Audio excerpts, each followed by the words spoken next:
তাদেরকে অনুরোধ করবো, আপনাদের কষ্ট তো সব সময় হয় না, মাঝে মাঝে একটু কষ্ট দেওয়া হয়। এই জন্য আজ এই গরমে যদি একটু কষ্ট হয়, আপনারা আশেপাশ থেকে প্রচুর মানুষ আশেপাশে রয়েছেন, তারা অবশ্যই মাঠে উপস্থিত হবেন। লম্বা দীর্ঘ কথা বলার জন্য দাঁড়াইনি, দাঁড়িয়েছে এক সত্য বলার জন্য। যে সত্য বলার জন্য এই দেশের মানুষ আমাদেরকে প্রতিনিধিত্ব করার জন্য জাতীয় সংসদে পাঠিয়েছে। আমরা বলেছিলাম আমরা ইনসাফ প্রতিষ্ঠা করব, আমরা বলেছিলাম আমরা ন্যায় প্রতিষ্ঠা করব।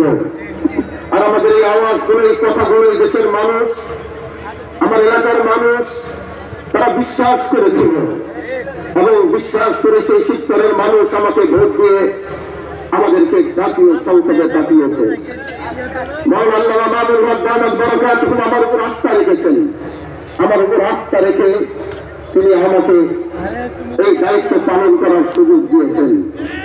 ভাই, আমরা ক্ষমতার জন্য আমরা জাতীয় সংসদে যাই নাই। এরকম ক্ষমতা তো আমাদের পূর্বপুরুষের ছিল।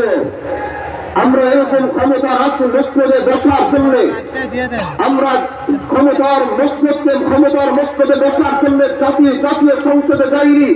আমরা এদেশের মানুষের কণ্ঠ কথা বলার জন্য জাতীয় সংসদে গিয়েছি।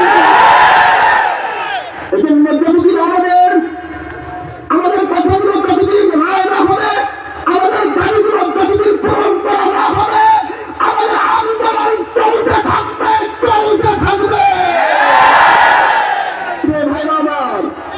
এদেশের মানুষ 70% মানুষ গণভোটের পক্ষে রায় দিয়েছে, 70% মানুষ জুলাইয়ের পক্ষে রায় দিয়েছে।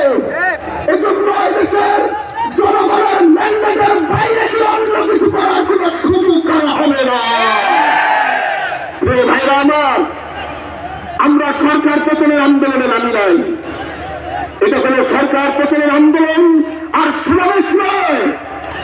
সংসদে বুঝাবার চেষ্টা করেছি, হয়তো বুঝতে পারছেন না বলে আজ জনগণ ময়দানে নেমেছে বুঝাবার জন্য।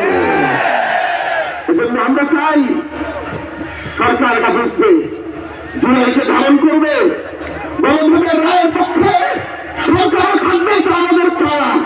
এজন্য আগামী বাংলাদেশে আমরা জুলাইকে মাইনাস করে আমরা কিচ্ছু করতে পারবো না। ভাইরা আমার, এই ময়দান থেকে এটাই বলতে চাই, আমরা জাতীয় সংসদে আমরা জনগণের কণ্ঠ হয়ে কথা বলবো। আর যখনই রাজপথে ডাক আসবে, আপনাদের রাজপথ থেকে কথা বলতে হবে। আল্লাহ আমাদেরকে কবুল করুন। নাসরুন মিনাল্লাহি ওয়া ফাতহুন করিম ওয়া বাশশিরিল মুমিনিন। আসসালামু আলাইকুম।